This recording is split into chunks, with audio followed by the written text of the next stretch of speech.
it and I'll put it up so you can talk about it. Go ahead. Wrote a short little blog about how Mardi Gras is coming up and festive atmosphere, and just made me think how New Orleans is first and foremost capital of festivals and culture, and so I want to throw another festival in New Orleans in December in the indoors in the Ernest Memorial Convention Center. There it is. All right. We're changing the name. Oh, it's in the convention center. I don't know why I felt the need to point that out. That'd be down. Oh no, I'm just really jazzed with changing names. Because I don't like. All right. So L'Oreal is cold. you know, Nigel, when did you upload this? Like 10 minutes ago? 2 minutes ago, literally. Yeah. Out of the press. This is great. What'd you invent in your dream? It's great. Oh, it was a laundry bag for traveling, like on the road all the time. And dirty laundry accumulates in a really bad and disorganized way. So I had this idea for in my dream, I had it's called the sortie. Sortie, it's an exit in French, which you would know. The sortie, it's a divided laundry bag with mesh on both, a little strip of mesh, so your moist things wouldn't get dirty, wouldn't get stinky. And you just kind of shove your stuff in there, so you have colors and whites, and then you can hand them to, a laundry place on the road and go, it's sorted. Now you don't have to worry about, your white shirt coming out pink. Anyway, it was in my dream. I told you it was too boring to actually invent, but it was. But to me, the sortie is just one of those as seen on TV kind of, drugstore item. Just turn the camera off now. No, I'm kidding. Yeah, I know. Anyway, I think the sortie in my dream was a really good idea, but it's a terrible idea. So, Nigel, when would you want to do it? In December, right after exams. After exams, which is like Christmas break. Well, like right before Christmas, the weekend before Christmas. But you want people to travel to it. Yeah. Issue? It seems like people are traveling, like people travel for Christmas. It's just, Can I make a humble suggestion in that case? I think, look, all the December, the holiday season has the holidays going for it. What people need is a bright spot like after the holidays, when winter is in its deepest and darkest, I would say. Well, after that, what? May I suggest that there's this horrible, depressing month of time between Mardi Gras and Easter that needs... like March. Yeah. Smarch. Doesn't that have giants? Stupid smarch. Well, I'm telling you, Valentine's Day is not enough of a bright spot to get through like winter. And be sympathetic with the rest of the country. The rest of the country is in hell when February comes up on the calendar. People know this, but there's a 12,000-seat auditorium. Wow, very cool. Would be perfect for Cool. Yeah, I just think that's the one issue is like, people travel, Christmas, holiday. It's not the most important part. Yeah, and that's it. I know. Indoor awesome, crazy festival Yeah, with indoor camping. yeah, that's great. And that, and God forbid you should have more than 4 weeks without a reason to have a parade or something, in this place, right? This is the paradingest city in America. In order to have, more, economic, fortitude Mm-hmm. in New Orleans, Mm-hmm. there's got to be more events because we're a hospitality city. Right, That's how we make our living. right. We don't want to wear that out though, too, right? I mean, you could saturate. Can you oversaturate? It's hard though. Yeah. People keep coming, I guess. Right. So while I got you, do you want to talk a little bit about how things are going with the Tipitina's Facebook, Twitter thing, now that you're doing it? Well, I started a Facebook fan page last week, and we already have 3,200 fans. Awesome. I put up links to buy tickets and stuff. Like last week, I put up a link to buy radio tickets. And Great. the next day, 30 people have bought tickets. Awesome. Are you guys able to measure at all the bump? I mean, you know, what the new strategy is meaning to business, like bottom line or top line? Well, bad part is that Could we kill the computers? Sorry, I'm asking again. that he has no idea what I'm doing. Like, Wow. I mean, I try to explain it to him. They're just like, just do it. Like, Right. Well, then maybe you should figure out a way to measure the improvement. I mean, at least it'll make you indispensable, you know. At least that. And yet, you know, as we're talking about in Howard class, you know, you'll be a linchpin, but you'll also be the guy that can hand it over to somebody else, you know, which is kind of cool. Well, a level 5 leader. Right. Anybody have a breakthrough, like a Twitter or Facebook breakthrough? I mean, a Twitter or blogging breakthrough? Anybody? Like, get it? Did it work? I mean, there was a little resistance heading into this thing. Nobody? Anybody? Well, Twitter, like I put it on my phone now, so I just talk to you. yeah, you're doing great. I know, I'm reading all your stuff. It's great. Yeah, I'm doing the same. Yeah? I just started. You did well in the beginning from France, and then you kind of cooled off. Well, I ended up like being out way too late. Oh, that's a great excuse. Yeah, that's awesome. And I just, I don't know, and I couldn't update it from my phone. So Yeah. and I never really. No, I get it. I get it. that much. I get it. People still having a hard time using it? Others of you? I know some of you are doing very well. Charles, you're doing well. How come it's going okay for you? I think when I updated my phone, when I added it to my phone as an app, Mhm. it's just kind of like I could be in class and like just say the random stuff. Yeah. Okay. And that's gratifying to you on some level. It's not alienating. I mean, you're not like to me. I've enjoyed following you because it's been like a little window. It's been good. I think it's been really good. Don't reply back. Nate, you've been doing. No, I don't do that. Nate, you've been doing well. I wish I could figure out when people look at it. Why? Just go to your thing. Why? Just know when or Oh. why, or when or who looks at it. All right. Like whether or not they reply or not, it would be interesting to see who is Right. going to it. Right. Yeah, maybe there's a way to figure that out. There was You- a lot of bogus Facebook stuff like that. See who looks at your profile. Oh yeah. And all that. Yeah, it's pretty wrong. It's not going to be very accurate. That's a violent reaction. Noah, what's up? I'm still having problems with Twitter. I made 18 tweets in there. Oh, 18 since when? 1 week. Oh, well, that's all right. I mean, that's weak, but you know, you're not doing bad. It's a little weak. Like 3 weeks a day is like a lot. 18 One a day. Yeah, I know. I've had more blog tweets than breakfast. You've had more what? I like my blog. I just have my blog automatically tweet my Twitter. Yeah, like go to the, that's nice, nice. It's very nice. All right. Let's see what else anyone's written about. What else do we have? What? What's that?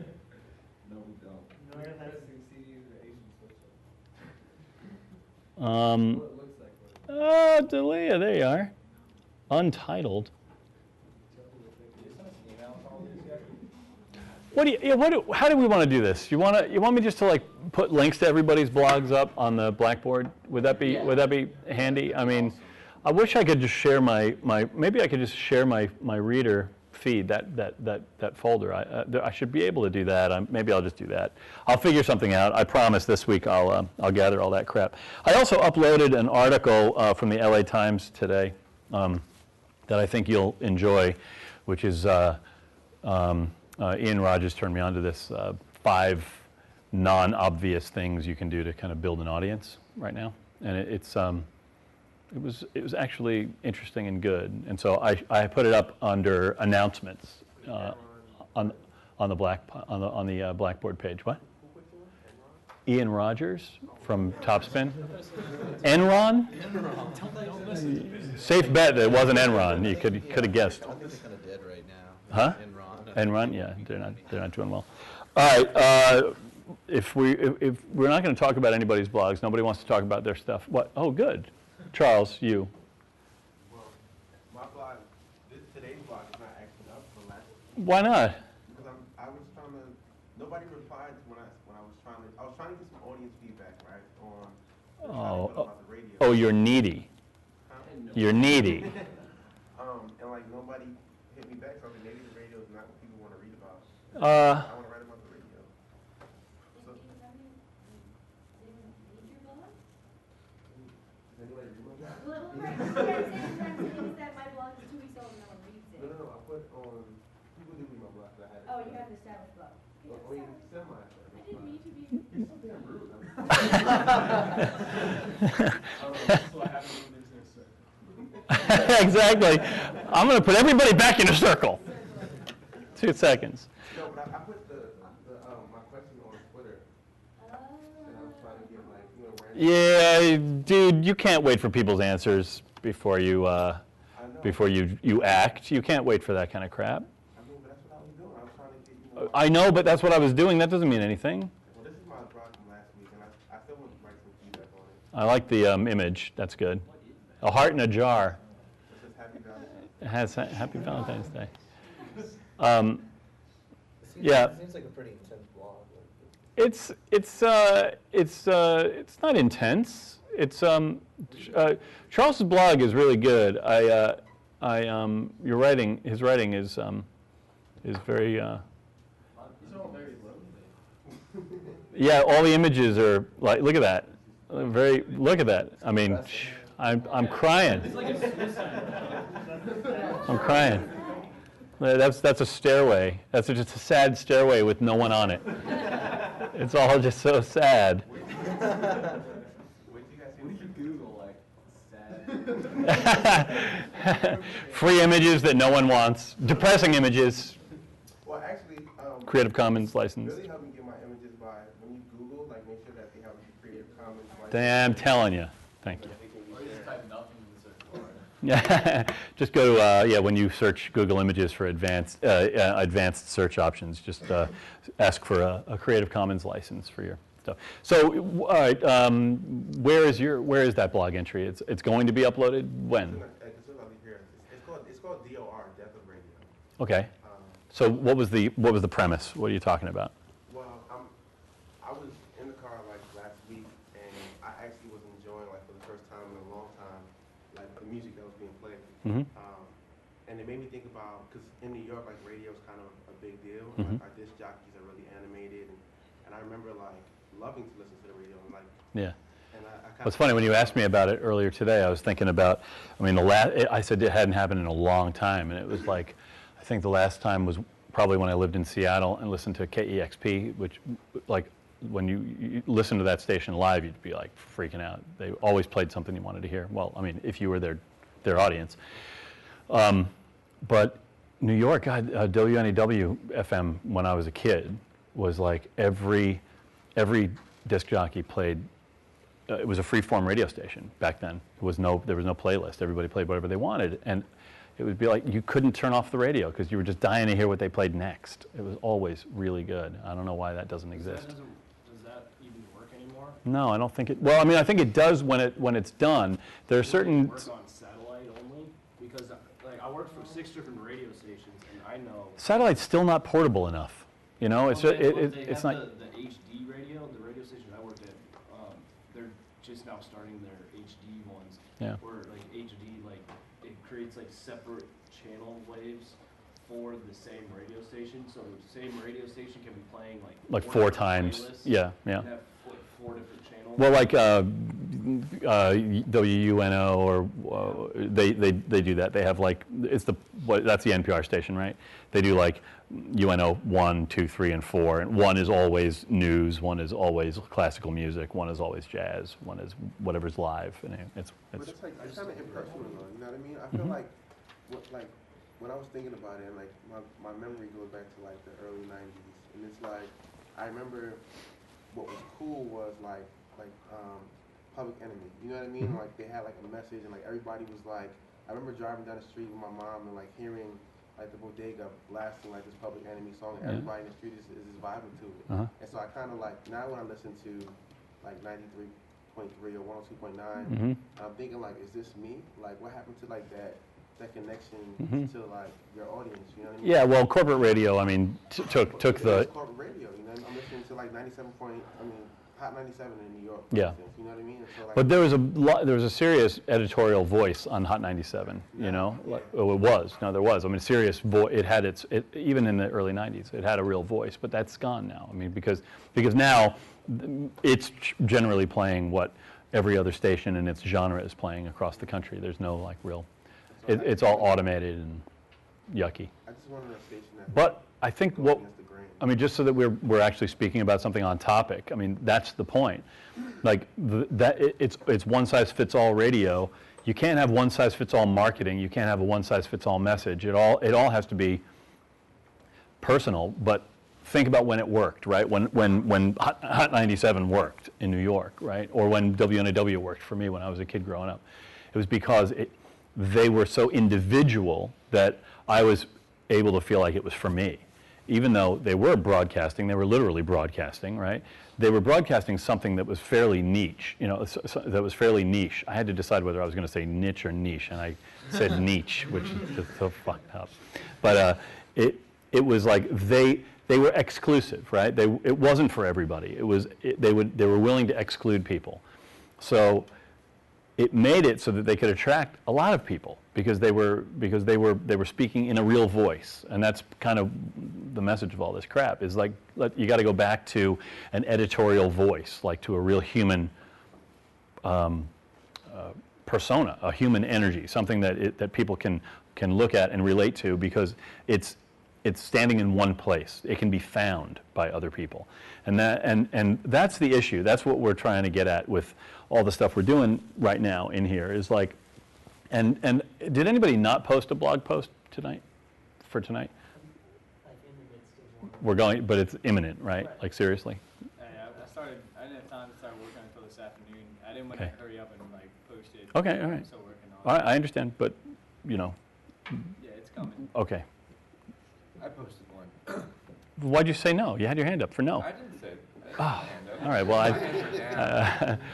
I you just radiate the I'm Nathan Tellers. I just thought, whoa, you were pulling me over. I just thought he must have opted. Did anyone else not? I'm sorry. What? What? I've been watching my infant nieces all day. I'm sorry. No, I'm sorry. I raised 4 boys. I raised 4 boys. Sorry. Sorry. I'm Bye-bye. 21 years old. I'm not qualified for this. All right. First of all, your last blog was great, and you should. I mean, in my opinion, you have plenty to keep writing about. So just. I've been kind of thinking of hitch though. Like this whole thing is maybe trying to get back together with my band, but I can't. Well, tell that story. I'll cry for you.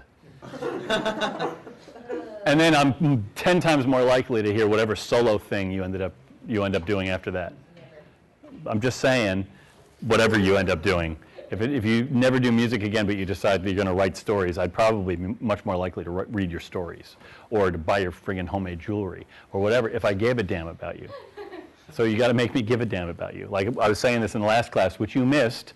You got to make us like you before you can sell me anything. You got to make me like you, and the only way I'm going to like you is if I see you're a human being like me and that you have your own thing and I can figure out who you are and what you are. I can take a sniff and get it. Val Spino, you're freaking me out. Your blog, I got to say, I feel like part of the energy that's kind of tamping down class right now is that I don't want to say anything about your blog. I don't feel free. What? Oh, it's I write the songs. Look, read it at your peril. I'm wondering if you're going to get in trouble, so just be careful. Seriously. No, don't. You don't want to read it, honestly. Now he wants to read it. It's like this sensational works. Now you have to show it. We have the projector. I'm not doing that. No. No. What's your URL? I write the songs.wordpress.com. That's it. All right. What's the URL? It's I write the songs. I'm not putting it up. Stop saying do it. The bottom line is, I'm still not sure how I feel about Val Despino's blog. What? It's just like, everybody's saying what? What's the name of it? So I just don't want you to cross a line.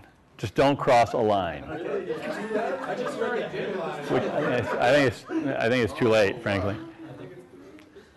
All right. He's got like the most hits ever. All right. Enough said, right?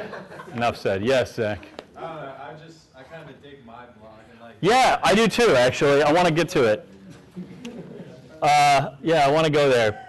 Zach, you're doing a really good job making me want to follow what you're doing.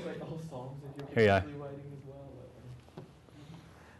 There's music there. Don't worry, there's music too. All right, here we go.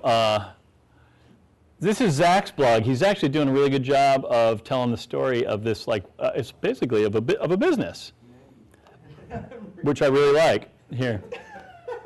Hey, we have the same We got the same one? Yes. What? We chose the same format for Oh, this thing? Yeah. Yeah, see, Zach, you might want to rethink that. All right, so in any event, Basically, I just repainted my guitar because I hate it. yeah, but I mean, I was also I followed your previous blog. I think dude, you get points for more than one blog post in a week. Quite, yeah, I think so. Here, color change, Yeah. and then times there are change. I think you should use the word change in the title of every post, frankly. But now that you've started it, no, this is good. This is really good, and I think that here's what's cool is like you're actually speaking in a voice. You're like just a regular human being, which is great. I really like the fact that like you're talking about whatever you want to talk about, but you're not speaking like you're not just listing crap. You're not trying to sound like a review or a magazine article. This is really important, and like you're on to something. So just keep writing about it. And I would imagine that when you come to write a marketing plan, you're probably going to be thinking about a marketing plan for this business, Oh, yeah, I really do. perhaps. Yep. Stuff. And you're doing a lot of setups and Yeah, electrical work and whatnot. and that's great. There's always people always love that guy who does that stuff. There's some guy on Craigslist, though, jumping my style. He's got his own business and it's messing me up. It's all right. You just got to walk your walk. You'll be okay. Well, there you go. RE. Yeah, I've already. Brian. Oh, yeah. Yeah, give me what's your URL so I can just bring it up. rtalbot12. Oh, right. Yep. I have a question. Yes. Can a market be like, can markets still be held kind of like at gunpoint? No, of course not. Because they, well, I mean, what do you mean? I reacted instead of I'm answering. still on this radio thing. Like, I was thinking like maybe it's the music, right? Because like they have to play what they have to play. Mhm. But like if they didn't play it, then we'd make better music. See what I'm saying? Or like is that What? Okay, like if you made donuts and I sold dough, Yeah. technically you would have to like buy my dough in order to make your donuts. Yeah. So we make music and they play music. So if they didn't play our music, then will we have to make better music? See what I'm saying? If You mean you're equating good music with what gets played on the radio? Oh, like get money for advertising. yeah. No. They play what's expedient. They play, Clear Channel plays what tests well in an auditorium, and they carve it up by genre, and they figure out what people like the most, and they play as little of it as possible to play the advertising. I mean, all they want to do is sell advertising. So there's no real curatorial ethos at play there. They're not trying to create a compelling program. They're just trying to push as many buttons as possible. So their classic rock station plays a shitload of Zeppelin. They'll play, because that stuff tests top 10 in every auditorium test. They play Beastie Boys if they can get away with it. Seriously, there's certain stuff that's like top 20% of all auditorium tests, and Hendrix, people use that stuff just to keep the audience around long enough to hear the commercial. So non-commercial radio is a different story.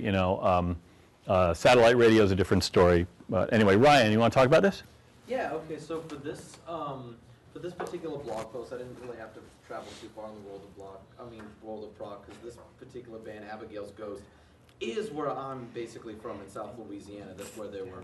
Thibodeau. And Thibodeau, is that how you say it? Thibodeau, yeah. Thibodeau. Thibodeau, yeah. Well, actually, a lot of the members were born and raised in Holman, like the surrounding area. But they always Fascinating. Yeah. No, I'm just kidding. And so, as I said on the blog, like I first heard about this band through their keyboard player. He works at Hall Pianos in Metairie. And Yep. I went there to get a keyboard and started talking to him. And he said, "Oh, hey, I'm in this band, Abigail Ghost, and they sound like Porcupine Tree." So I picked up on them. Okay, I'm gonna hear this.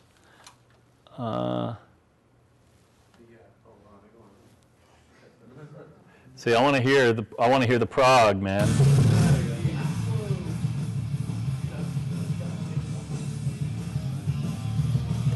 This is a performance of them at Ross Fest, a big Ross Fest. At what? And this is Where is it? DVD. They have a new DVD out. God bless them.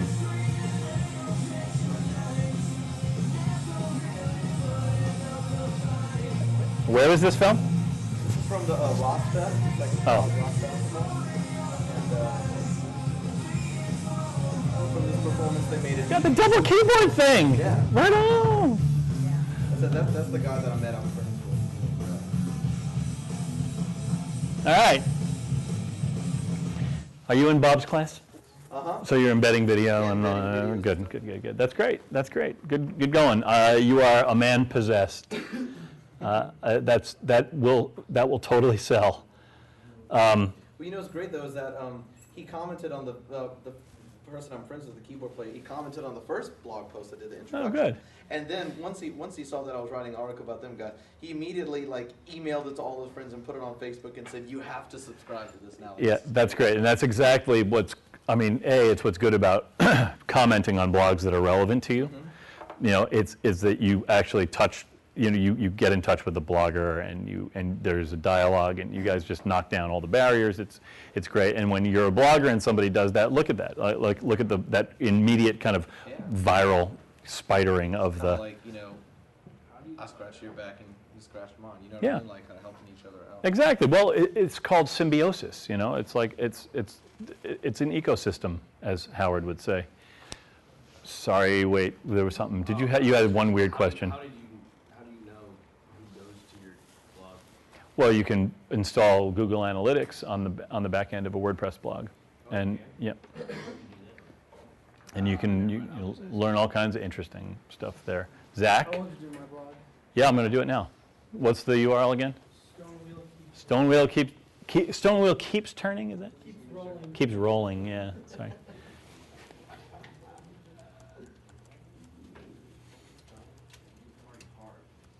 Hey John, listen, I think on my blog I'm gonna put up a link to yours and it's just gonna say insert your own paragraph.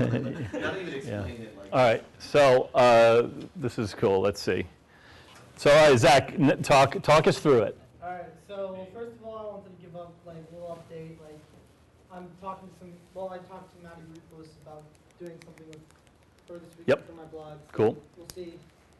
That happens. Anybody who was there and they want to get on my blog, just come talk to me. Excellent. Yes, do that. You meet Noah. Noah, yeah, good. Anyway, And you want to write about a sad band with only one girl in it? You can. Oh. Go ahead. Yeah, and then I decided to have a little fun. Who babysits? Then I decided to have a little fun and just plug a band I liked. And so like last class I talked about this band Balkan Beatbox. And they had Yep. the lead singer. Yep. His name Tomer Yosef. Hey, whoa. Respect, please. Yeah. The lead singer is named Tomer Yosef, and he's an Israeli reggae artist. Uh-huh. So, Israeli reggae. yeah. Like what? It's How did you find it? It's really good. Like I highly suggest it. Only 2 dreadlocks. No, he's like bald. He's like always like shirtless. Oh, wow. Good. Well, there you go. God bless him. He's ripped. There he is.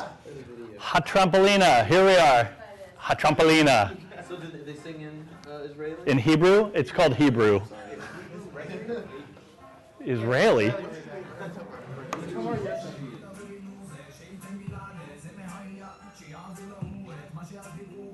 I never realized how close Arabs were to the reggae thing. A little bit of the Arab, Middle Eastern reggae, little dance hall, and Ofra Haza.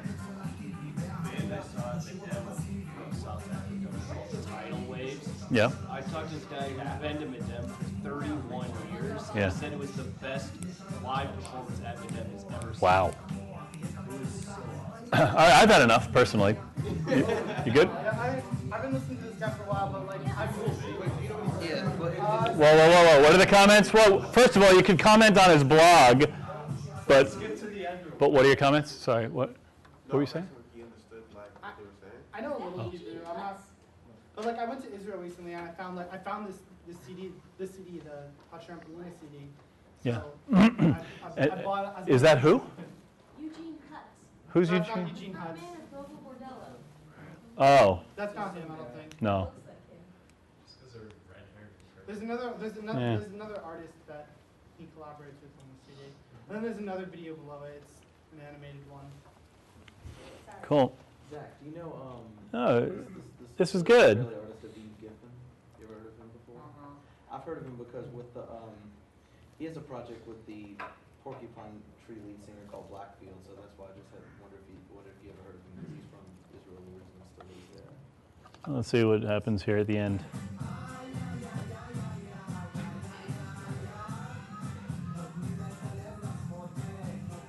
All right.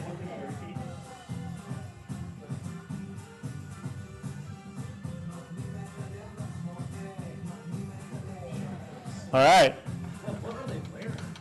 Got kind of a Buzz Lightyear. It's a little skin suit of some kind. Yeah, it's great. It's awesome.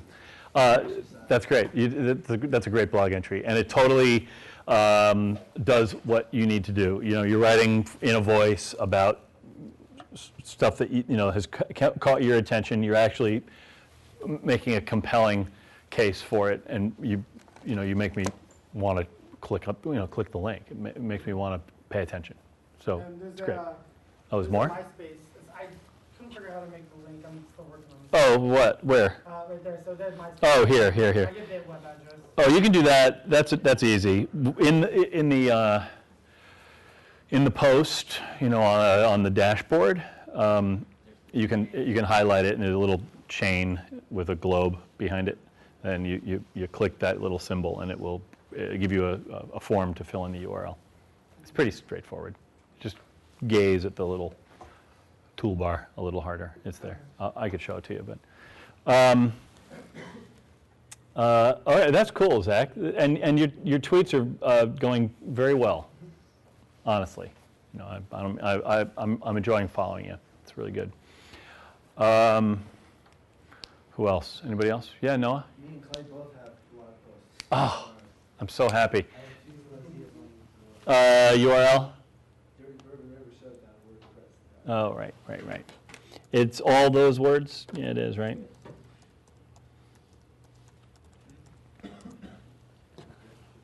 Extra monkeys. All right.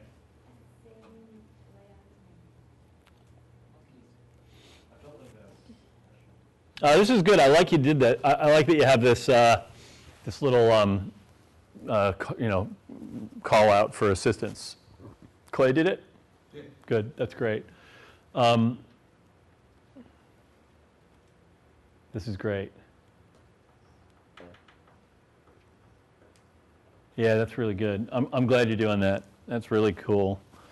Have you pulled in any tagged content? Have you had people just upload their stuff to Flickr and tag it Dirty Bourbon or something and pull it in?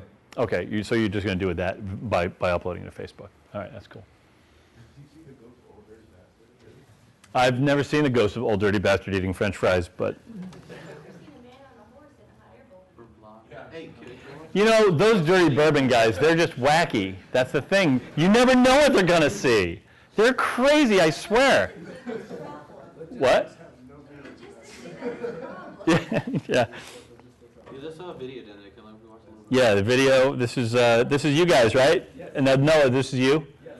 You're vlogging now. You're vlogging. Yeah, you're vlogging. All right.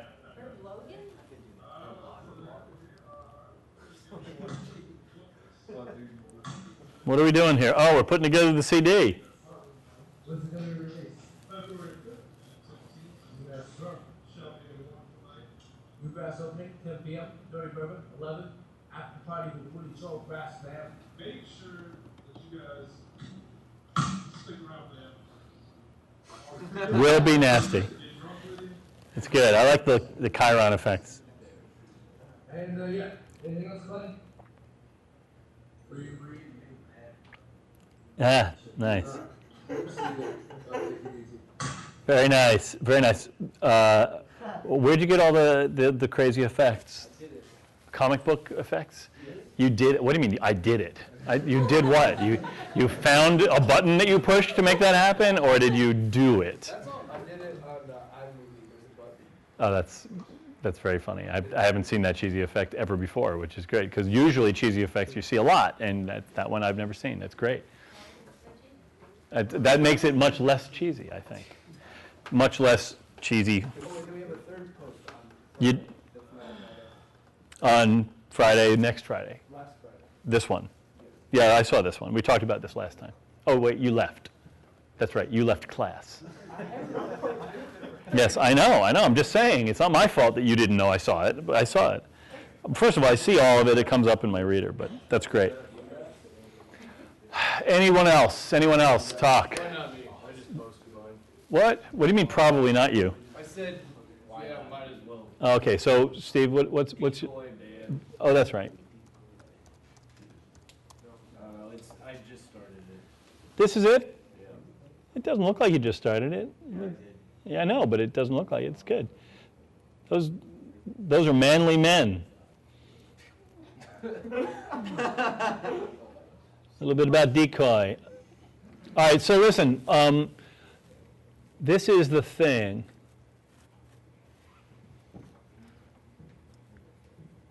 Billy, Yeah, you know, what? he has it too. How do you actually access who actually subscribes? Because he has to email me and sign me up thing too. Here? Yeah.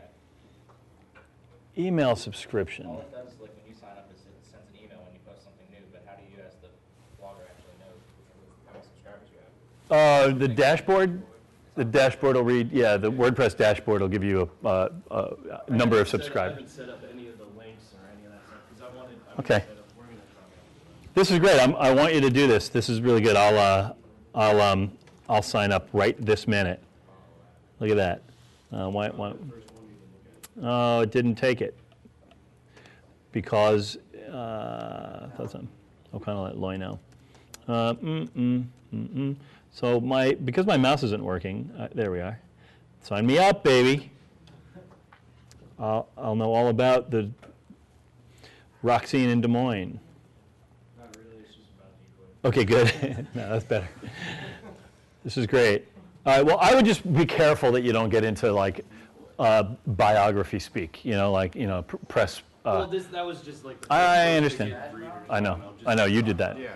But Talk about. did you update anything? Did you change anything? I changed to move it to sound more human. Conversational. Yes. Okay, great. Yeah, but that's the thing. We talked about this last week when you were not here. Because Nate put up a bunch of, Nathan, you go by Nathan or Nate? What do you like better?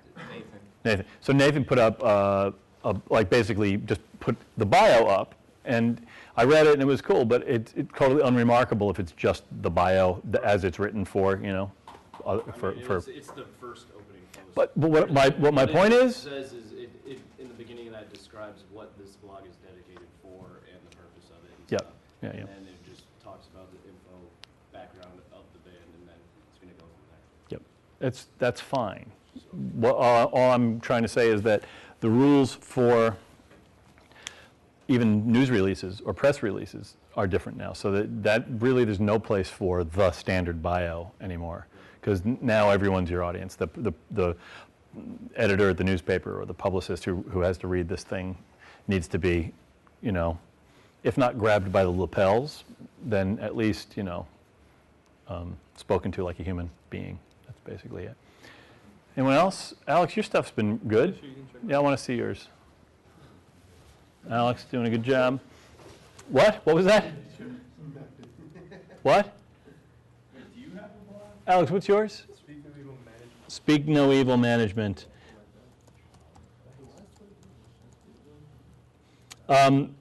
No, I talked about this. I don't believe in blogging. No, I'm kidding. I believe in the, no, My Artist blogs. And on a regular basis, my enterprise is the artist, and she does everything. All of it is hers. She tweets all the time. She sure as fuck does. She, How did we have the same setup? Yeah, and you can't change like the bar in the middle of the picture. this is great. Yeah, I don't really want to. So this, Alex, this is all about Smiley with a knife? No, this. No, this is all of it. it's lots of different bands. It's all these instrumental bands, and I think by the way, Alex is doing a really good job of kind of mixing the message with promo. You know, he's got stuff from High and One Eye. This post, like, this post seems like it's just about Oh Smiley. yeah, this particular one. Okay, yeah, that's They what. got a bunch of shows this weekend. Oh, this is Oh fun. yeah. Oh yeah. Watch I it. see this. Great. Wow. Wow. Speaking of big, this weekend is going to be big. Friday, for instance, Smiley with the Knife is playing with the Secret Cities. We are playing with them at the Alabama Music Box in Mobile, Alabama. And Birmingham, Alabama, which is the next day, Saturday. We're playing with our buddies Shapes Like Dinosaurs at Magic City Wholesale. So it's gonna be pretty big and just awesome, and it's gonna be really hot. You might live there in oven mitt. Oh, the Super Bowl is happening as well. That's Sunday. The Ravens and the Seahawks are playing. Wow. You know, a couple pairs, big things going on this weekend in Alabama. It's gonna be hot, scalding. Wow. Yeah, so that's the basis for that band. Wow. Smiley with a Knife. They do that episode. They do an episode like every other day. Webisode. Yeah. A webisode. A webisode. Yeah. Ah, Sure. good. I'm glad. Like you to use the catchphrases whenever possible. That's great. No, I think you guys are doing a really good job. So what I think, right? Are people paying attention? Or reading your stuff? Getting followers? You Yeah, getting? It's got a lot of views. Talk about it. Yeah. And Talk then- about it. Oh, talk about it. Tell me what's going on. Yeah. I don't know. I've just been. Like, How are you able to quantify that it's going okay?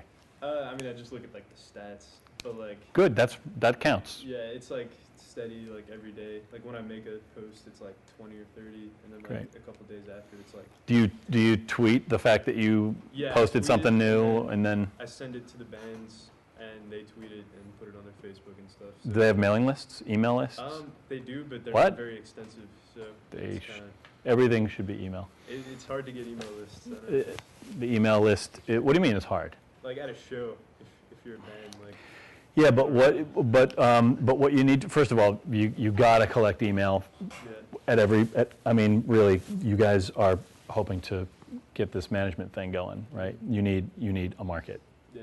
Are you in the management class on Monday? No. Oh, sorry. You gotta collect email. Yeah. You need email in a database, and you need it to be fatter and fatter all the time.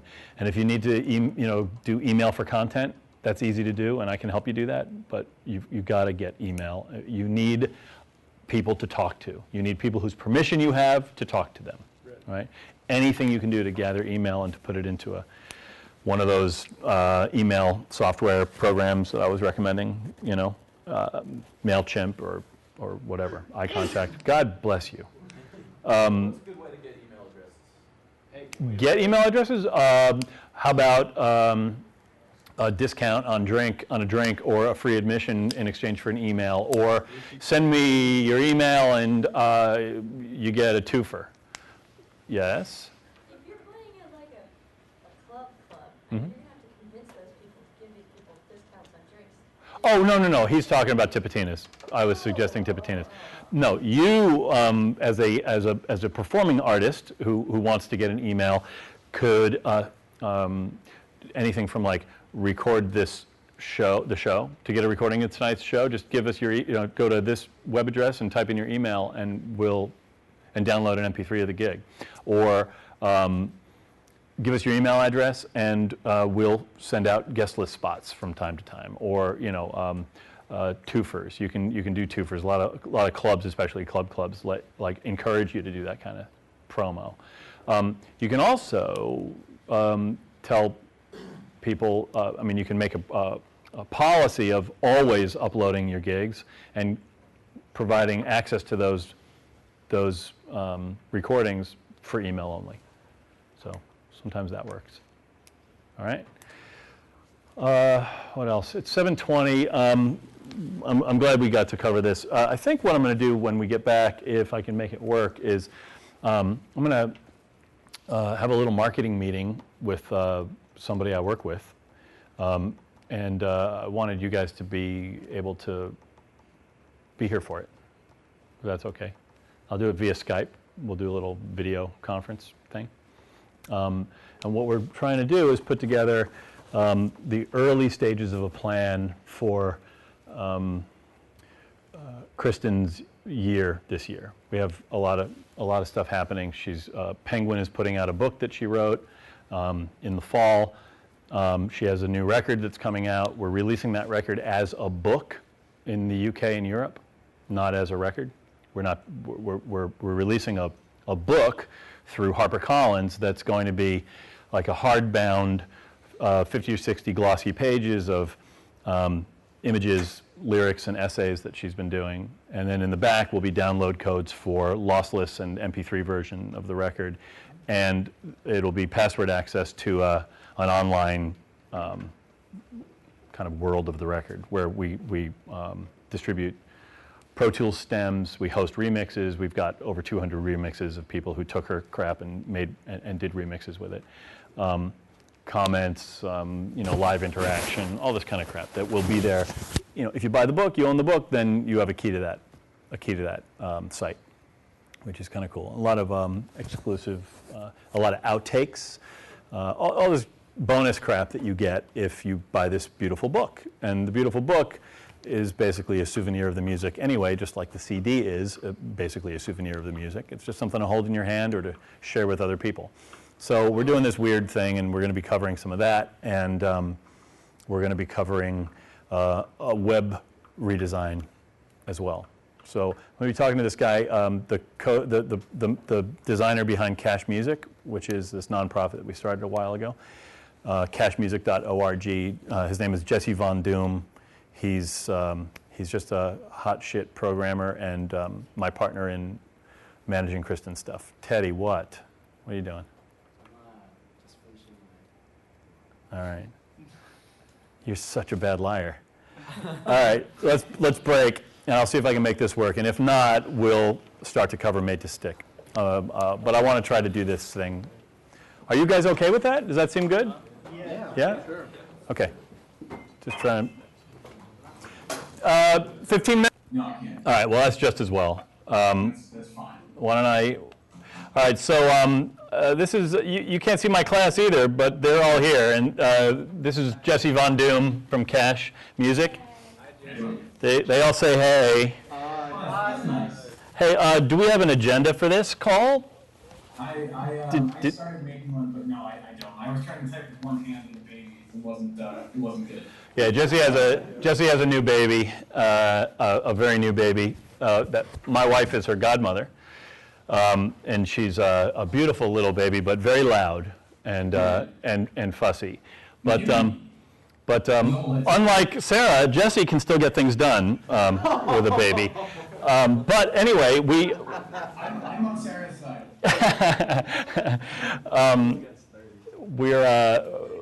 So we're gonna ostensibly we're gonna do a little marketing meeting about Kristen's upcoming year, right? Yeah. So why don't we just start with first things first? Would you consider the web redesign to be the first thing we need to talk about? Yeah, I think, you know what? The first thing I think I'd like to go over very, very quickly before we do web, and I'm sorry I keep falling out of frame. No, it's okay. It's very arty. Good. Yeah. That's what I'm going for. Yeah. After the debut of the new Choo Choo video, that's anything's better. Yeah. So I think here is the first thing we should cover is the various entities that make up Kristen Hirsch. I mean, it's a little complicated. class? How briefed are you on all that fun? Yeah, I don't really talk that much about Kristen, but you guys understand that she has she's several entities, right? She is Kristen Hirsch solo, which is she's a singer-songwriter. She's Kristen Hirsch, the author. She's now sold a book that is fairly anticipated.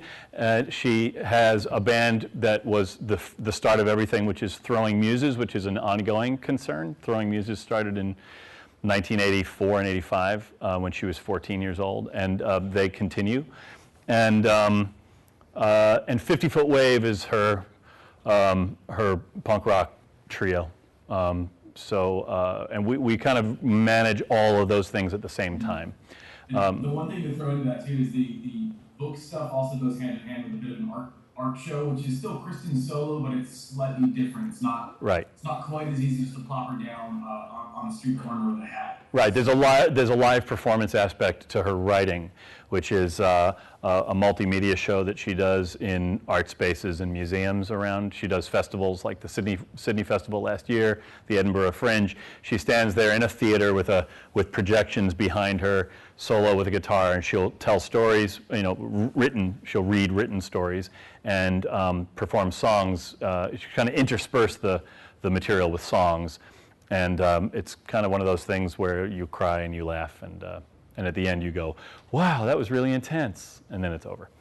Yeah, and the reason I think to bring it up here too is the thing, Billy, you're totally spot on. I think the start is with the website. But part of this too is that, Kristen has, her next CD is coming out spring, we're still saying, Billy? Does that sound? Yeah, like late May and June, right? Late May. So we're looking at a new album coming out May, June for her personally. I'm looking to see. I don't know how to use Skype. I'm like an idiot. Yeah, I'm here. I'm still here.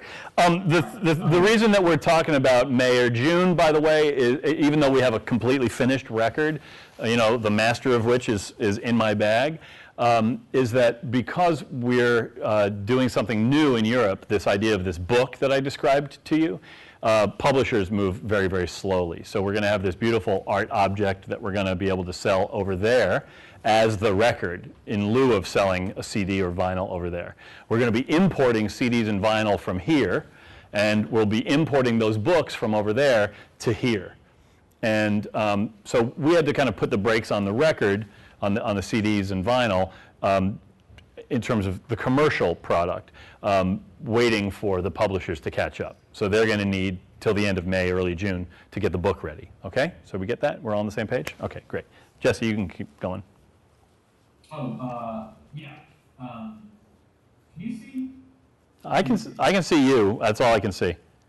Are you going to try to show me a website or something? Well, I was trying to show you this, just to put it in context. I just don't know how to share things. Dude, you did it. All right. But you disappear. You show me your screen. Oh, so yeah, all right. So this is the CD package. That's also you can't really make it out very well. The projection doesn't do it justice, but Jesse designed the CD package as well, and we're just finalizing that, and we're supplying that to a CD manufacturer with the master. We'll be producing a certain quantity of CDs to be sent to her, commercial CDs, to be sent to her subscribers as soon as possible, because we like to gratify them as soon as possible, keep them happy. She has. Exactly. And that, yeah. Part of that too is that all goes along with, and I'm trying to see if I can do this again. You guys close computers, please? Sorry, I had to discipline my children. Oh, wow. Sorry. That's, No. No.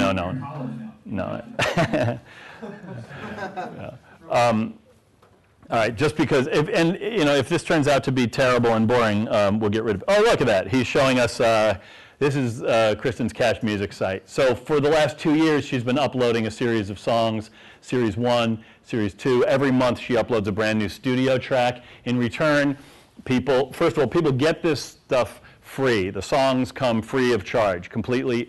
We ask for nothing in return, not even an email. But we encourage people to subscribe and to do their part to keep the music going, because there is no label involved in her life. She's excused herself from all her label contracts. Now there is only the audience. The audience supplies all the funding for her music. Right. So, go ahead. It goes a long way to sort of crap out the argument you need 1,000 true fans. Yeah, we have far short of 1,000 true fans, but they are keeping her, in studio time and electricity without any trouble at all.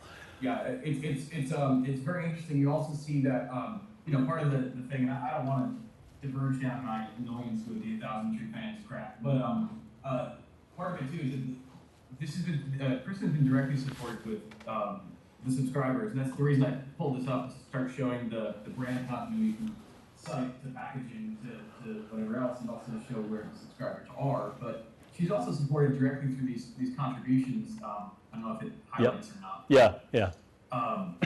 Every month when a new song comes out, literally hundreds of smaller donations come pouring through. So her 1,000 true fans, which is, I think that term is what really bothers me, is the true thing. She's got 600 or 700 of her sort of most core base folks supporting her as subscribers, and then she has thousands supporting her as, on a smaller level. And what's kind of crazy is that, and you can update this for me, Jesse, but people say people don't pay for music, but that pay what you want blank that's there, we set it at $3 just kind of for fun. Jesse, what's the average donation in real terms for the? You know what it is? It's about $4.50. But what's fascinating about it is about 70% of people go above the $3, and that's not just for Kristen. That behavior is consistent across all projects.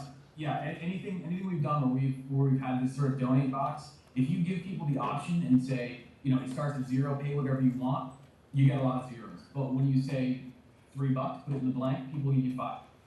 It's a crazy. You give them sort of a target range, people get very happy about that. Yeah, I mean, so you talk about the fact that people think no one wants to pay for music, but when you give people the opportunity, they more than make up for the people who don't pay.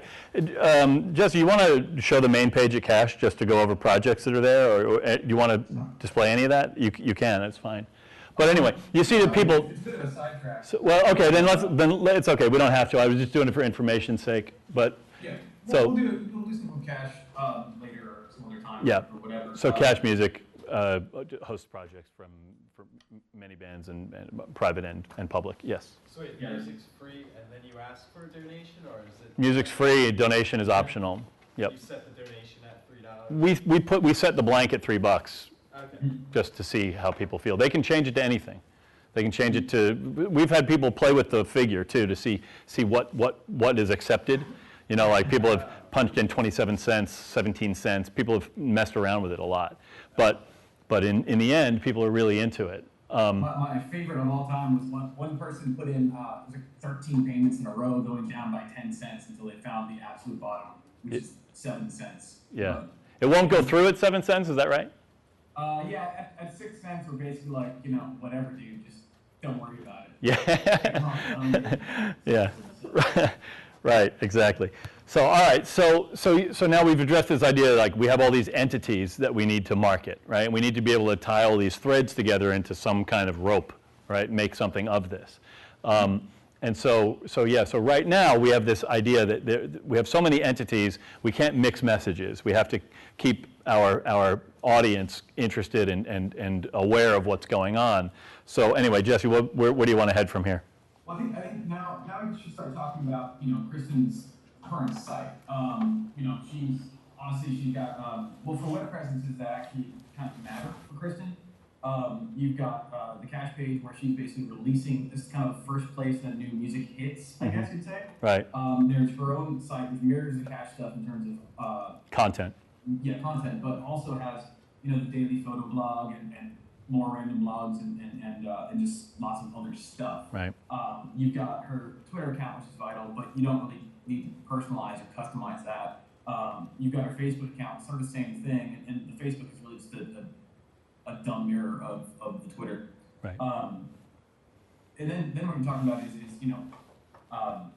all the various pieces. There's like a Throwing Muses Cash site, and there's 50 Foot Wave Cash site, and there's you know, and there's 1,000 other weird Devo and Mog and who cares type places.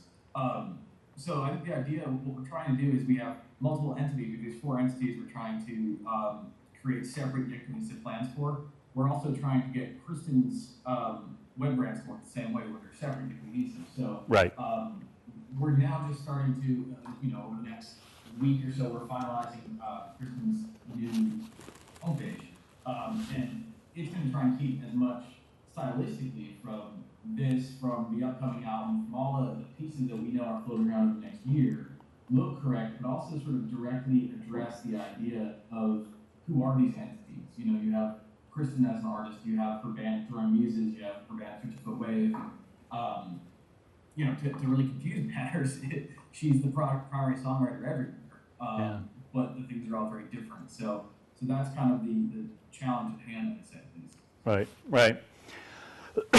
So most recently, Kristen reached out to the fans who've been supporting her for 2 years and said, look, you want to come in for another year, I'll make a Throwing Muses record for the first time in a long time. And I'll do that and with the money if you guys want to stay on board for another year. And the way we'll do this is to I'll upload my acoustic demos for every Throwing Muses song on a monthly basis. I'll upload them, and that's where the bass player and drummer will find out about them as well. Like the bass player and drummer are being sent the songs when they're uploaded at Cache. And so we have the Kristen page hosts the audio demo. And then there's a throwingmuses.cachemusic.org page, which is hosting kind of Kristen's thoughts about the song, and it will host over the course of the year conversation between the band members about treatments. And the drummer has a drum sketch. He'll record a little drum sketch and upload that. They'll engage in this process in public, number one.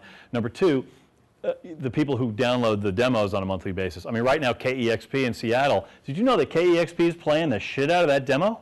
No, I didn't. I knew they played it once. I thought it was a feature, but I thought it kind of went away. No, Kevin plays it every afternoon. But anyway, like radio stations playing the demo, which is crazy and cool because they talk about the project.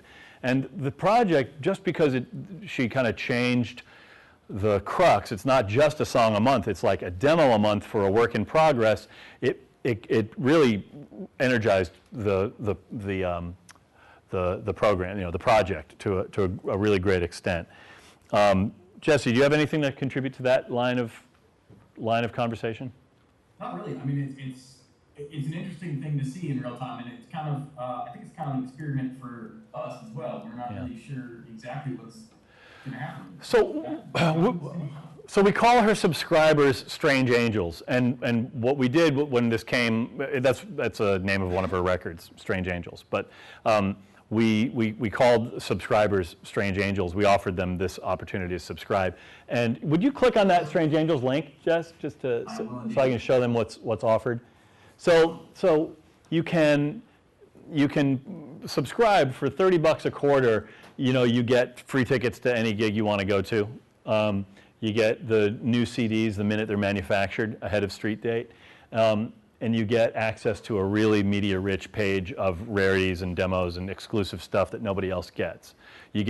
So you get that when you become a Strange Angel. You can also subscribe at these premium levels. So for a one-time payment of $500, you earn the right to come visit the studio when we're recording. For $1,000, you become a sponsor on the record, and your logo or your name is featured on the back of the record as a sponsor of the record. And then at $5,000, you become an executive producer, because you are actually an executive producer. You're funding the project, and you're funding a major share of the project. And I'm happy to say we've had subscribers at every level. And multiple subscribers at all but the executive producer level. But we have one executive producer subscriber, which is mind-blowing to me. We thought that was just something that would float out there as almost like a joke. Yes, Zach. I got a question, Jess. Sorry. Do you get like corporate kind of like? Do you get businesses? We will. We said that if the person subscribed as a business, they wanted their logo on the back, we'd put their business's logo on there as an underwriter of her career. You know, why wouldn't we? You know. For the 5,000, the executive producer, was Yeah. that person an individual? Or An individual. An individual, yeah. It's just a guy in Australia who's been paying attention to Kristen for a long time and had a little money lying around, obviously, and said, like, if I were going to do something with $5,000, I'd want to know that I helped an entire record come into being. And it's amazing because that's what he did. And he'll know. I mean, he'll get an executive producer credit on that record, and he knows just how much he mattered to that record. So, if he wants, I'll design a logo for him. yeah, the Francis Dutton logo.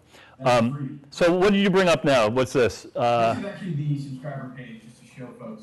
Oh, right, you're right. This is as a subscriber. Yeah. There's these additional. All these are bonus downloads here. Right. And we've been giving progress reports about the record as it comes out. Right, and we're streaming the record now, the mastered record, we're streaming in its entirety for subscribers. So they get the stream now. Very shortly, they'll get the manufactured CD. So you see how I mean, we rely on them for a lot, but we treat them like fucking gold, right? We love these people. And I stay up nights worrying about how we can keep them happy and how we can keep them feeling important. And the minute I have the opportunity to say or do anything with regard to those people, we are thanking them, finding them. When we play gigs live, we'll ask from the stage, she'll ask from the stage, if any strange angels are here, hang around the front of the stage after the show, we'll come out, we gotta see you, we have to say hi. Teddy? I think that's pretty crazy because like they have no idea of like how big of a population they're a part of. For them, like all they know is they could be the only ones, like a handful. Yeah, they don't know that there are hundreds, right? But they hope there are. That's the funny thing, is they're really pulling for her. They want to know. Look, the reason that we called it CASH, it stood for Coalition of Artists and Stakeholders, right? The artist and the audience are stakeholders in common. We both need the music to continue, right? The artist needs to keep making music. They want to be the ones to be in a position to continue making music, to be able to pay their bills. You know, to make music and make money means that you can keep making music. Without money, you become demoralized and ultimately the music stops being made, or at least it stops being the focus of your creative energy. The audience, their greatest fear is that she stops making records. You know, she has reached an audience who believe that they need her to keep making music in order to stay happy, or to feel like something good is continuing in the world. Something, you know, have you had a favorite TV show or a favorite band that if you knew that you could pull the trigger on something and keep them from breaking up or keep it from being canceled, you would do it? You know, if you really thought you would make a difference? Like, these people know they make a difference and that they are going to be responsible for her for her continuing making music. And in her case, her music generally touches people who feel like they're not going to be touched by music, which is weird. That's a really good point too, is that, you know, the thing that Kristen's always done, and that's now somehow people are breaking out as a new idea, is that you should, you know, play to a sincere niche. It's been the thing with her, it's always been there, is that you talk to anybody that is one of her closer fans, even not, people that just happen to have been touched by music, it's been more of a profound thing than simple pop music. So that's really helped out with all these strategies. It's been no publicity around any of this stuff, but the people that follow her and spread the word. So that's another big component. Yeah, that is the amazing thing, is that this is basically unpublicized. The entire initiative is basically unpublicized. For the first time, the back page of the book that's coming out in the fall is going to talk about her subscribers and Cash Music, so that people who are interested can go. But, you know, this is not about, the purpose of us talking about this stuff isn't to say, oh, check it out, this is really cool, this Kristen, man, we've done everything right with her. It's just so that you understand how important it is to do something meaningful that people can connect with, that they can buy into and put, you know, like, tie their own stake, tie their own well-being to your output. If you're doing something that meaningful, and it doesn't matter if you're just like a good time party band. I'm looking at you. Because what you're doing is, like, you're bringing, if you really are great at what you do, you'll bring people up. You know, you'll be the band that saves people's lives, even if you're a party band. No. I mean it. I'm saying, like, if in its most reductive view of being a party band, if you show that you're a party band who gives it, who's bringing love to this equation, that's what will tie these people to you. So it doesn't matter if it's feel-good music for good times or if it's like music that makes you feel like you're not alone on the planet. It's if there's love in both of those things, I mean, and I'm dead serious, that's all it takes is to do whatever it is you're doing with love. People are starved for love. All they want is to be able to love it. No, I mean, look at the way that jam bands can manage to stay alive without much publicity, without much money behind it, the marketing itself. There's some of them have plenty, but you know, really, like Portugal the Man's a perfect example. They are very similar. The music is nothing like Kristen's. It's Right. I don't want to say it's party music, but it's, you know, you can follow along. Yeah, it's like Cold War kids. You guys know, anybody know Portugal the Man? Yeah, you know, yeah. So it's, you know, they're a band we've worked with on several projects, and they're managed by somebody who's like closer to me than my own brother. He's just this, you know, anyway, bottom line is, I don't think we have to be the biggest fan of Portugal the Man, right? Right? I mean, no, the thing is, their music is genuine, it's sincere, and when they interact with the people that love it, they mean every second of it, and it's you know, it's sort of an infectious thing. It's that thing where you know, you could listen to music at first, it might not even connect with you. Shake someone's hand, look them in the eye, tell them you like it, tell them you don't like it, whatever. Have a conversation. Before you know it, now you're listening to a friend play, and it's a whole different thing. Yeah. So I think the reason I brought up Portugal the Man is that they do something so different. That the music doesn't have that same sort of stare inside your essence kind of thing that Kristen's does, but it connects to people directly. And they played 220 shows last year, and those 220 shows were almost all sold out. Some of them in little, you know, nobody towns with no one living there. Yeah. You would drive an hour to see them. That's sort of that's a very telling thing, I think. Yeah. I mean, from a marketing standpoint, from bringing meaning to the enterprise, from bringing love to the enterprise. I mean, Ross, I think about you when I see Portugal, because you could, what you're doing, you could follow their model completely. You know, when I saw Mojo Method for the first time, you guys could embark on that same path and do just exactly what they're doing. It's really all you have to do is not be afraid to do it with love, with like real caring for the audience.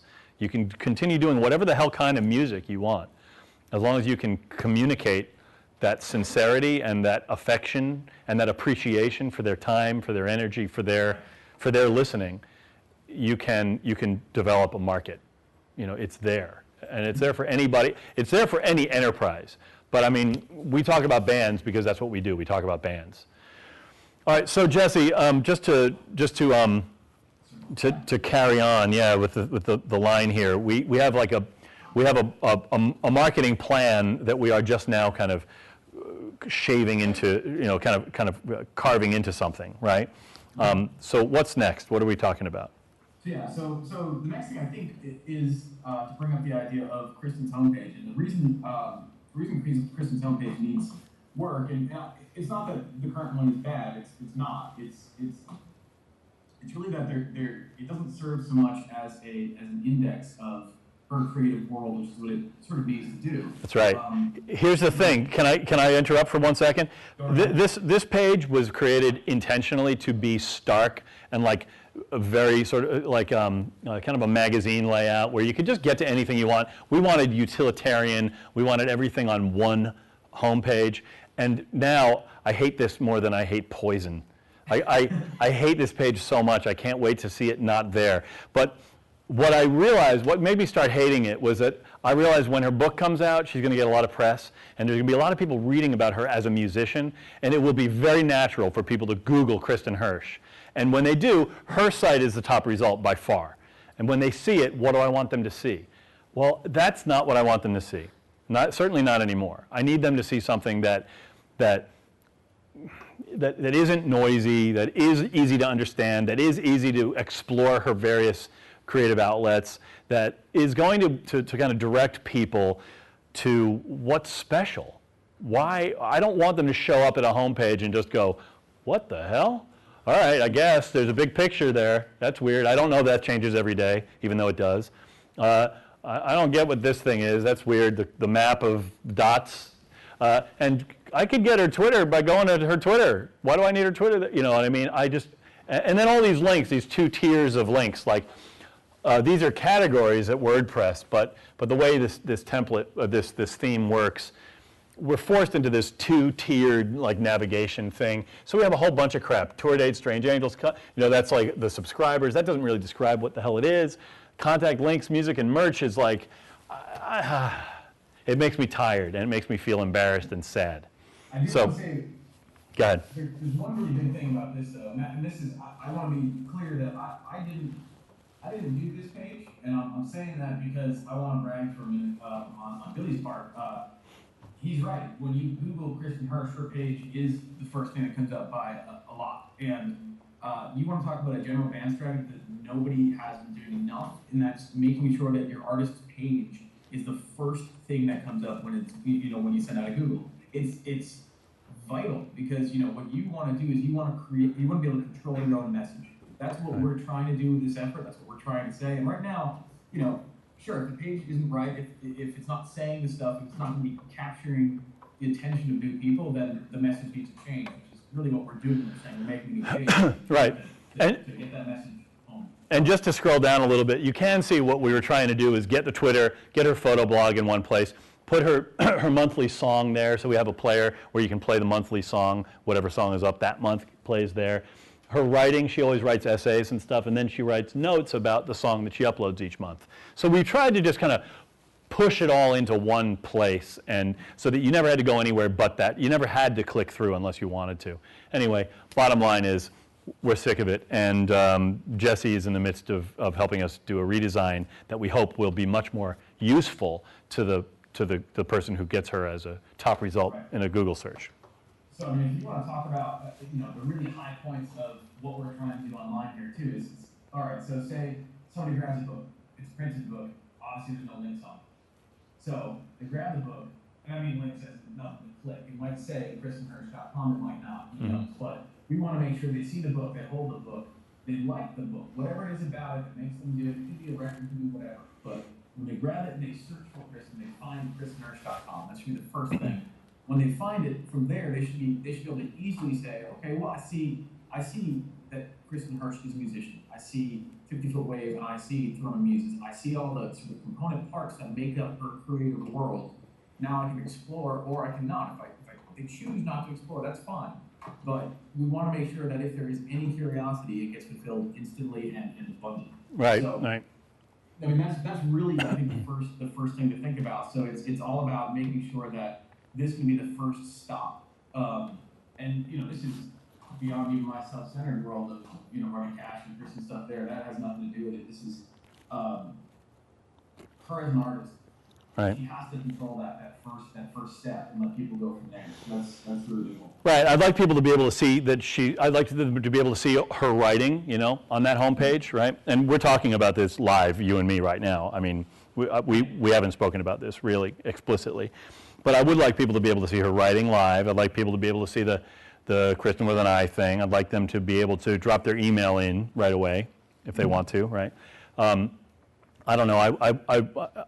I don't know whether I need them to click on something to go to a message board, or whether I want to show them a piece of the message board online. On the homepage. I don't know. I'm happy to let them click through to get more involved. I don't need to show them a lot of noise. I want it to be fairly simple. Well, there's one thing that I can't stand, and that's music sites without fucking music. Why do we? Yeah. So you need a player. So obviously a player that plays her most recent music. I mean, this is sort of natural, but you continue. Sorry. I'm just saying that 50 Foot Wave is the perfect example. Kristen solo. People have heard Kristen's name. They may or may not know all her stuff, but they know who she is. Throwing Muses, the name is familiar. 50 Foot Wave, no one has really heard of, and it's crying too. But that's another thing. but when they hear the music, they will fall in love. That's the way it works, or they won't. But the point is that enough people have. I've gotten notes from people saying, "Who is this 50-foot wave? It's amazing. This is great. I want everything, and I need everything. I need to see them. I'll drive however far I have to, etc." Yeah. That's the thing about having the music on that homepage too, making so people get there and see the different things, start playing music, listening to music, maybe an email to download some more, incentivize them to sort of let us know who they are. Right, right, Yeah. right. It's vital. Okay, so so then beyond the web redesign, you know, what's next? You know, what's next in terms of like our agenda for the year, right? We have this. We're going to be releasing the CD and vinyl here in the United States. We're going to be selling it as an import in the UK and Europe. On the other side, in the UK, we have this book that I described to you that we're doing, and we're going to be importing that here. Now, I guess what we need to be able to do is show people what's going on both fronts, right? Go ahead. Well, as I said, there's a few different things. First, I think the strategy with Crooked all starts with the book, the UK book, because that's a physical product that has distro associated with it as well. You know, when we do the CD and we do the LP, that stuff, I mean, that's going to be, you know, a direct, we get an order, we ship an order. That's great, but it's not going to be sitting in Tower or right. Virgin or anywhere else. So that's something that's really hidden by the book. So the first thing we're doing is we're kind of, I guess we're in a holding pattern a little bit, waiting for the last details of that book, so we know what we're talking about the release date for that, so then we can go and set our release dates for the physical product. Right, right. In the interim, we're doing a few things. I think we're going to be obviously shipping out physical CDs to all streaming channels immediately. The art is all done, so we're just going to make sure there's no crazy wrinkles with the book, but essentially as soon as we get the go-ahead, we're going to start printing up CDs, make sure Strange Angels have their subscription CDs, so they know that they are, like Billy said, they're being treated like gold. They're the most important people. So that's step one. And then I think what we want to do is we want to make sure that if Crooked becomes bigger than we expected, if it's a bigger splash than we were planning for, because really that right now the book is the big Kristen Hirsch. It's the talking point that we're using for the rest of the year. The real book, not the not the music book, but yeah. But just in case Crooked is big, we want to be in a position to capitalize on that as well. So we're talking about making sure that we like our agent situation, the booking situation, making sure that we have somebody going after licensing, so that when Crooked does come out, remember that because she did this all on her own, because it was all funded by Strange Angels, she owns every scrap of rights to this stuff. So we want to make sure if we can get the song on the stupid montage at the end of ER, then we do it. Or if it's in the stupid montage at the end of what's another TV show? Grey's Anatomy. That's the one. They pay well. Do we have any non-hospital shows? No. Dollhouse. Like on TV. That one. Yeah. We want that. So that's the stuff. Just line up the opportunities from there. So. Right. So just keep it about the marketing thing. Now the challenge is to take the record, bring it out, and to make our people feel like they're still a part of it, right? This is still about them. This is still like they're the ones who did this. Now, if we can do that, if we can keep, as the record filters out into the world, as they see the publicity campaign happen, as they hear a little feature on their NPR program that they listen to or whatever, they realize that we are talking about them and that we're making this about them and about our gratitude to them. It's going to solidify our position with them. So just purely from a marketing standpoint with regard to that finite audience of supporters, it's very important to us that we continue to reflect attention onto them. I have a question, Charles. So, because her backing is so closely related to her supporters. Yeah. What I guess pre-data or statistics are you guys getting that says that they want her to write a book? You know what I mean? Because She's not market led in any way. We were being asked what information do we have to indicate that our audience is going to enjoy a book? because mailing list. I feel like I remember when I learned how when they found out that Pepsi was like sweeter and like less carbonated, Yeah. they went with like, oh, we have new Coke. Yeah. People that like the old Coke were like, you can't do that. Like we like Coke. So Right. some people, like how do you not? Oh, well, I think what you're talking about is like the difference between reinventing something as, or splitting off and diluting your brand or your offering or what it is you are to your people, and extending a brand. You know, brand extension is one thing, brand dilution is another. And in Kristen's case, there's a pretty serious bond of trust that she's built over 25 years now, where the audience, you know, 80% of them are going to follow her to whatever the hell she does because they know that she's pretty committed to bringing them something of quality. Generally speaking, she's not being audacious by writing a book, because basically she's been a writer in her songwriting process, telling stories in her particular language for a long time. And she did an email list. This is something that we, oh, whoa, what happened? Are you still there? Yeah. No, it's weird. My display went off. Oh. She has an emailing list, 7,500 people or so that she sends an email to whenever, you know, every once in a while. And she put excerpts from the book in progress in an email, something that would take 3 or 5 minutes to read on a weekly basis. And she sent one out weekly. And we stopped it after 35 weeks because we had gotten to a point where she felt like she was changing the book too much at that point. So she stopped it and wrote a note, explained why she was stopping it, and people just freaked. They're dying to buy this book, and they're bothering her to. So everything has been rolled out the right way, you know, kind of with a sense of what those people will want, but not asking them permission. No, Sorry.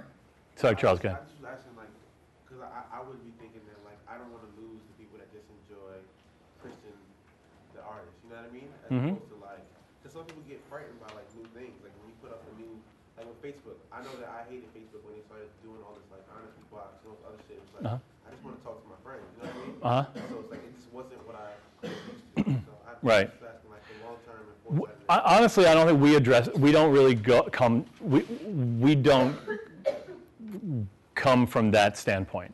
We ask for enough trust to just do whatever the artist wants to do next. I think that if that's the point I think you need to talk to too, is that you know, there's a question of what you're selling here. Marketing, we're in a marketing class, it's great. Yeah. So, okay, fine. It really is, what are you selling? You're not. There's a difference here between an artist and an entertainer, where the brand of an entertainer, say like an NSYNC, you have one set thing you want 4 or 5 or 6 or however many dudes were in that band to be dudes in the band. They're going to be wearing something like an ice skating costume and dancing a lot. You want that, you're going to have someone else write the songs. As long as you still get that, you haven't changed your product. If suddenly they come out with a guitar and sing solo and whatever else, you've changed your product. Like with Justin Timberlake, I think the example would be in reverse would be a Liz Phair, who was surely an artist, did great stuff in indie rock throughout the 90s, and decided she wanted money, went for a song doctor, and just sold out as much as she could, which is her right. But the thing with Kristen is that she's always been an artist, and that's what she's always been to the fans, and there's thousands of people just like that. It's never been about the specific style of songwriting so much. It's always been about the integrity of her art. So, the writing is very similar to the music in that way. And right. It's not like she's going out and making a techno album. Right. The product. Right. We're not under the impression that the product is a girl with an acoustic guitar, or the product is not a rock band with a drummer and bass, drums, bass, guitar. The product is meaning, is like a deep connection to your humanity, voiced by a person with a poetic sensibility, right? She speaks in fairly impressionistic terms in her lyrics, in her writing, in her essays even. I mean, her essays are like, that latest essay, I'll ask you just to read that at some point. The essay that's on the front page, I think it's called Past the Second Story Beagle. But it's just like a sweet little essay. But what it has is exactly what her good records have. It has exactly what her book has, which is a connection to something human in you that she shows you she has, and together they kind of resonate with one another. And when, go ahead, no, that's good, go ahead. Not to address Charles's point, I'm sorry if I'm cutting people off, No. Not being able to see people makes me feel kind of like a, well, freaking baseball. There's to speak really directly to the point though, if the book itself were, say it were Guitar Chords for Dummies by Kristen Hirsch, then you're talking about alienating people. I think then you've done something different. Right. When you're talking about a creative writing exercise that delves into real life experiences, it's actually the same process that you have for songwriting. It's a creative process that delves into real life, which just happens to be on the page, as opposed to sort of changing things up dramatically. Right. So, so over the course of the year, we have a lot ahead of us, right? We have all these things that we have to try to manage. So we're beginning a publicity campaign in July. Because the book is coming out in the United States in October, we need at least 4 months lead time to get feature coverage that will run when the book is for sale. We don't want feature coverage to run before the book comes out, and we don't want it to run too long after the book comes out. So we have to coordinate a publicity campaign so that everything happens at the same time. Why? Because we need multiple impressions to be made on people when it matters, like when there's something for sale that we need to direct them to. Everything is, all our resources are marshaled to that, what used to be called a front-loaded moment. Everything happens hopefully in the same week, let alone the same month. We want people to see something about her book everywhere they go. Hopefully written by people they trust, in outlets they trust. I don't need, well, I don't know. I don't know if there's anything I don't need, but I would like for people to speak to this product, this new book, as a new manifestation of that which Kristen already did as a musician. That make sense? So we're working. So through the summer we'll be doing that. Then we have to be working at this point. I'm just going to quickly sum up kind of what we have to be doing, Jesse, just so that. Sure. So then we also have this great promotional opportunity to have her perform this show, the spoken word music show with the projections and everything. Those things get booked way, way, way far ahead, and they're super effective promotions for the book. Well, we have to be working that front with our booking agent at this time as well, so that we're booking now for next January, next February, because we need, God bless you, Josh, because we need to have all these things kind of hitting on a calendar that will keep the book going for not 3 months, hopefully 6 months, and then we can get into the festival season in Europe in spring of 2011, summer 2011. So the marketing plan in this case is not just about connection and all the stuff that we talk about as much as we do, because that's where it all begins, but then you start to look at logistics and real calendar events that you need to try to coordinate at the right time.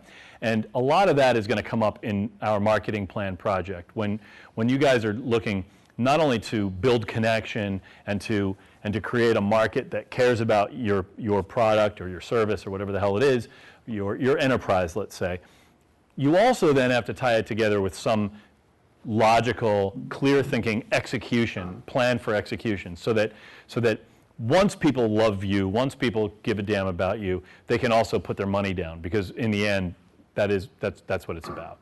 So anyway, Jesse, you have anything else you want to cover? Because I think we're getting long in the tooth here. I'm losing. I don't know. I think that's probably, you summed up everything. I think that the big thing is when you're talking about the logistical truth of it all, just to very quickly go through it, there's Kristen's also going to be recording an EP in March with 54 Waves. Right. That will be coming out sometime in the fall, close to, but not too close to the book. You've got the new Throw Music recording going on late summer, right? Yeah. That's going to be for a February 2011 release. We have to, I guess, just to really go down the list, or to not go down the list, but to instead just speak to the particulars that, Billy sums it up perfectly in that we have to be able to create anticipation and create excitement, and be able to take advantage of it when it's there. We also have to be able to manage the truth of behind the scenes, which is the prep for the next thing and the next thing and the next thing. It's all going on. Yeah, and also the other challenge that you guys may not think about very often that you're going to have to think about is is activity that you generate that cannibalizes your other activity or your other projects. That's exactly where I'm going. Like I can't have, and I knew that's where you were leading. Like she's going to put out this record called Crooked that she made, fan-funded record. Good story. Do I want a lot of people to write about it this summer? Fuck no. Because if they do, the first thing they're going to say when we hit them up for book publicity is, well, yeah, I would love the book and we'd love to write about it, but we just did a feature on her 6 months ago. I'm going to interrupt you really quick though. Yeah. We want a lot of people to write about it. We don't want to ask a lot of people. Yeah, right. That's the dance we're doing, right? Yeah, that's right. This is to the point of keeping the Strange Angels feeling like they're the most involved people. We're actually going to be asking them for help to try and spread it through word of mouth rather than through a publicist. Right. So, right. You can sort of bring your base closer to you by asking for that help, not overextend your welcome because you're just saying, hey, publish out a link. It would be wonderful for us. This is a record that you made. Mm-hmm. They talk about themselves in that way. Right. And should be talking about themselves. It's actually quite an accomplishment. Right. But we do that, and then if the CD gets big enough, that's great in advance of the book. But right. if we go out with publicists and start nagging people to cover it, then forget it. You shut your book. Right. At that point, we eat our own coverage and we lose a lot of sales. Okay. All right, Jay. I'm gonna wrap this up. I wanted to do one more thing before class is over. I'll thank you very much for doing this. Well, anytime. Next time I'll try and actually prepare something, or at least give you evidence of your baby being a crazy person. Yeah, you did good. All right. Thank you. Let's hear it for Jesse. Thank you.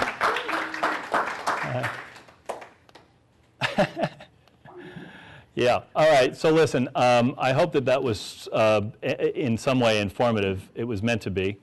I was hoping that there would be some value gained from going. Sorry, I'm doing this for a reason as well. I was hoping there'd be some value in you understanding the kind of conversations you have to have when marketing something. If that was just long and boring, I apologize. But hopefully there was something good from it. Part of what we're putting together to market Kristen is an online marketing campaign, and I'm going to keep you for like another 10 minutes, and then we'll wrap up. Okay. This is from this dude named Dick Huey. I don't know if you guys remember last semester he came and spoke to Forum. He owns a company called Toolshed. It's an online marketing company. He's a very boring dude, but he does a lot of work for Kristen, basically for nothing, just because we've always supported him. So what he put together for me, which I think is really interesting, is this this list of work that he's going to do online when this record Crooked comes out in May, in time for the release of the record. He's going to be going. He's kind of done a list of things that he's going to address to kind of bring up to date and coalesce everything she has going on online and bring everything in line and up to date. It's pretty fascinating. He's talking about going through to make sure that there are no out-of-date profiles in all these outlets. You see, How do you get an artist up on MTV or VH1? generally they do it. It's their editorial. You can't do it. But if you exist as a commercial artist on any level, even like the teeniest indie band, once you have a commercially available CD, they'll generally pick up on it through AllMusic Guide and get it up. Noah? He's missing one. What? MySpace, or MySpace hasn't been updated since September. Yeah, I think that we're probably going to rip that down. But that's a very good point. We're really opposed to MySpace, and we've done virtually nothing with MySpace for a long time because we. I feel like it would add insult to injury, but I have a feeling that we'll probably just ankle that page.